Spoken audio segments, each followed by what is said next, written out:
What is up, my friends? Today I wanted to briefly talk about the Arcade1up's new series that's coming out soon called the Pro Line series. Now, the first Arcade1up Pro Line series we're going to see is the Killer Instinct Pro Line series. Now, for those of you that haven't heard yet, the Pro Line series is going to be a step up from your standard Arcade1up cabinet. So, according to Arcade1up, from what I've heard, the Pro Line series, if the standard Arcade1up will run you from $500 to $600, $500 to $700 now. The Pro Line series is going to start at around $1,000, between $1,000 to $1,200, I guess, maybe depending on the cabinet. Now, I've seen on the Arcade1up website they have the Killer Instinct, a preview of the Killer Instinct Arcade Machine Pro series.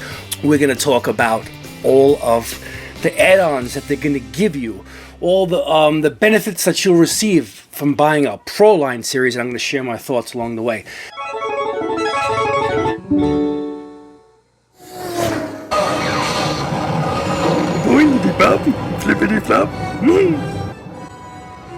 Just to let everyone know here, I'm an Arcade1up fan. I have 10 machines in my game room.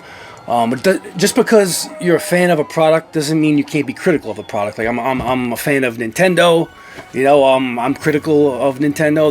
They're a piece of shit company in my opinion, but I love the brand. You know what I'm saying? Like Star Wars, since Disney took over, I think it's been a mediocre product as far as like the movies have gone.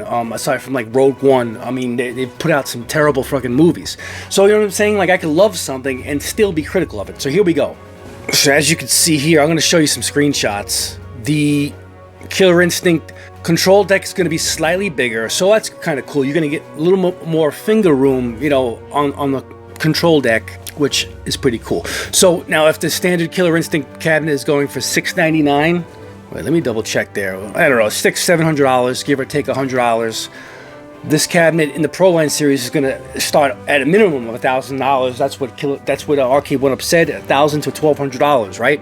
So I'm getting a slightly bigger control deck for a $300 increase, right? So that's one thing that's I can say, okay, a little more finger space, but that's something you can upgrade on your own for not too much of a price for those of you that do mod their machines. But let's just look. I mean, the Pro Line series could be for the guy that doesn't want to, the gamer that doesn't want to fool around or mod anything. So let's see what you get here.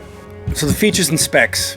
With its increased size over a standard Arcade1up machine, they're saying this Pro Line series is going to start at around 67 inches, which is what, a few inches shy of 6 foot, right? Look at Arcade1up's Big Blue. That stands at around 67 inches. So you're already getting height at a standard Arcade1up price. So that's something they're giving us, which they still offer in the standard price. But every Pro Line series will be around 67 inches, according to this Arcade1up's website. Now, this word always gets me, Fox or Foal or F-A-U-X. It says eye-popping Fox. When I hear that word Foal or Fox, I think of fake. So it says here, eye-popping fake chrome trim runs around the cabinet edges, and a cosmetic 3D molded coin door with light-up coin slots. All right,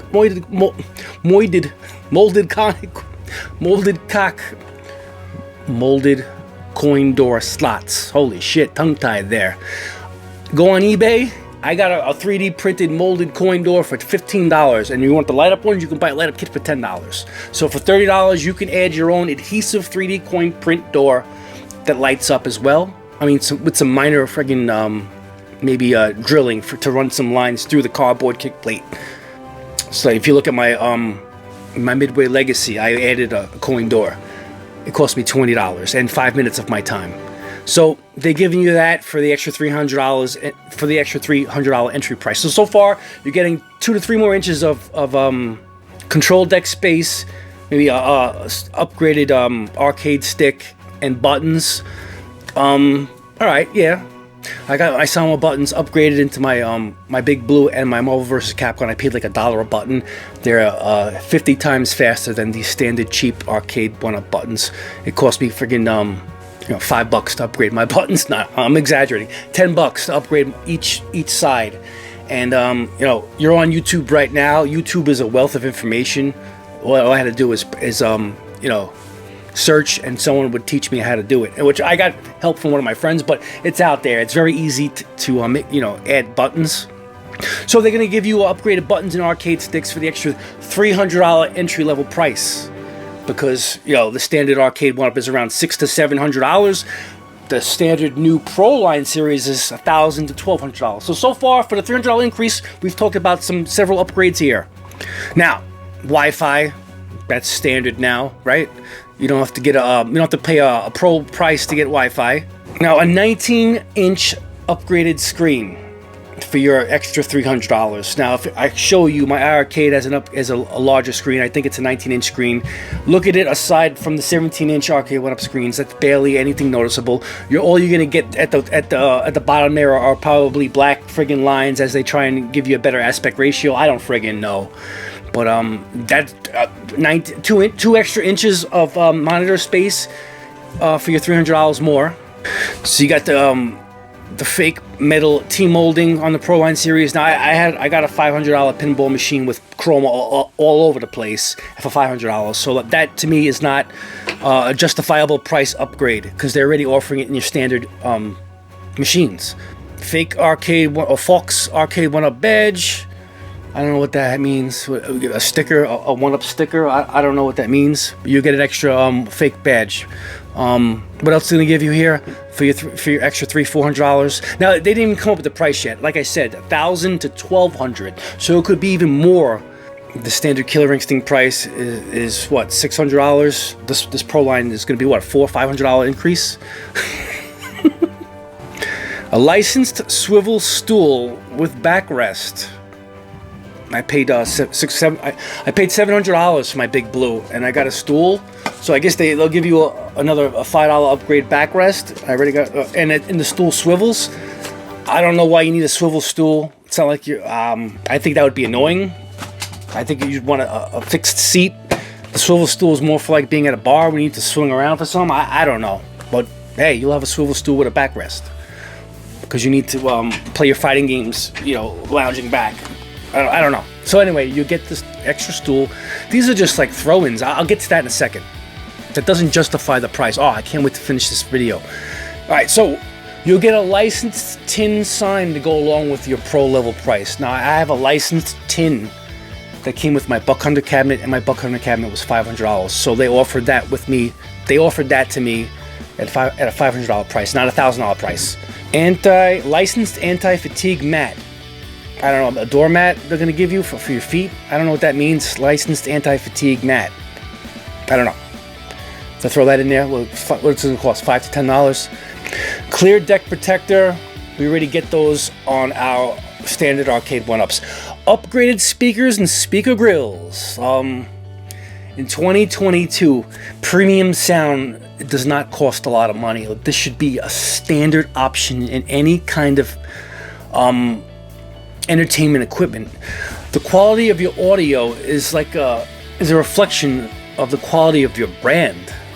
Sorry, man. I have a JBL Bluetooth speaker that I paid $35 for, $40 for. Maybe I overpaid for it. I take it with me on my skateboard rides. That thing sounds 50 times better than any Arcade 1-up that I own, and that's pretty sad that a little Bluetooth pocket speaker sounds better than these friggin' Arcade 1-ups. So you know what, that tells me that they've been skimping on the audio to begin with, that they need to offer quality audio. It doesn't matter. You shouldn't have to pay a pro price to get pro audio, because in 2022, it's, you know, it doesn't cost much to give you pro audio. You know, go back to like the 80s and 90s. Yeah, there was a significant difference in what the car dealerships were giving you and what you can go, you know, to your mom and pop shop after you bought your brand new car to get your sound upgraded. You know, those days are over now. You know, the car dealerships are giving you premium sound right out the gate. Arcade 1-up should just give you premium sound at the gate. It doesn't cost much. They just got a nickel and dime the customers here. I think I just went through all your premium features, and I can't see anything that justifies a $1,000 price. In my opinion, now I like the idea of having an option. You know, I feel like the standard Arcade 1-up should be around $400 to $500 tops, and you should get all of these things already included, man. I don't see anything premium or professional about this Pro Line $1,000 price. This should be one standard price. You know, maybe I don't know. should be one standard price of $500 to $600. All right, $500 to $700, depending on options. And then you have your counter arcades for the people, for the guys that don't want to invest in a full size cabinet. I mean, all this stuff should be standard. You shouldn't have to spend $500, $600 on an incomplete standard arcade one-up, and then spend $1,000 to $1,300 on all this pro level stuff. I don't know, it's just a ripoff in my opinion. You know what it is here? I'll tell you what happens. You have this small company that's on the rise, and they want to keep the growth. So in order to do that, they have to maximize profits on the hardcore fans like us, like you guys, the ones that are watching this video. I'm an underground channel, so if you found this channel, you're a hardcore Arcade1up fan, So maybe you don't like what I have to hear, but I keep it fucking real here. I'm an honest Arcade1up fan that just needs to speak my mind. This shit has to get out there because this is all bullshit, this price, okay? And I used to work, I worked in retail. I worked in logistics. I worked for private companies. I know how much shit costs. I was an expediter. I still am an expediter. I had to buy parts or buy products and then use them from where I work. You know what I'm saying? So I know how much things cost. So I know these are all giant markups, okay? Like these $600, $700 markups are to maximize profit, to build the growth, all on your dollar. Go to a car dealership. You buy a car, and the salesman wants to offer you all these extras. Oh, you want the heated seats? You want the friggin' remote? You gotta have the keyless entry, remote start for the wintertime. You gotta have 4-wheel drive. By the time you start marking up all these features, you start adding up all these extras, and you're paying a lot more. And since you're buying a car most people are buying a car on credit, you're not going to feel all those, upgrades, over time because you're paying it off, in installments. The same thing with most guys that are buying these Arcade1ups. They're going to pay the premium price because it gives you all the bells and whistles right out the gate. And if you're throwing it on a credit card, what's another $300-$400, right? You're going to pay it off in installments. That's how you guys get yourself into some crazy freaking credit card debt, man. That's just another friggin' issue. Be responsible with your money. Maybe have a little patience at times. Don't friggin' just be so quick to friggin' throw all your money at Arcade1up because they have severe quality control issues. Like my friend, I know so many friends in the YouTube community, they get a cabinet at release date and there's all kinds of problems out the gate. They have severe quality control issues, and I think like my friend just got his Killer Instinct with a shitload of problems, a shitty PCB, it's got startup issues, a crappy marquee, and bad customer service. He's waited like 2 weeks to get a response, and it's gonna probably take a month or so before he gets his PCB. So he bought his Killer Instinct at launch. He pre-ordered it, and he hasn't been able to play it yet. Bullshit. So anyway, gentlemen, just wanted to share my thoughts. There's too much Arcade1up shilling going out there, and there's not enough people keeping it fucking real. They need to, not that I'm keeping it, not that people that are pro Arcade1up. I'm pro Arcade1up. I don't want to like make fun or point out people that are so lovey-dovey with the brand. I feel like some people just need to be genuine, because it's just not great upgrades for that price. And I just don't understand how people can agree with what they're giving you for the added price is a value. It's not. So anyway, gentlemen, I just had to speak my friggin' mind. Hope you guys got something from this, and I'll see you soon on the next one. Peace. Now go home and get your fucking shine box.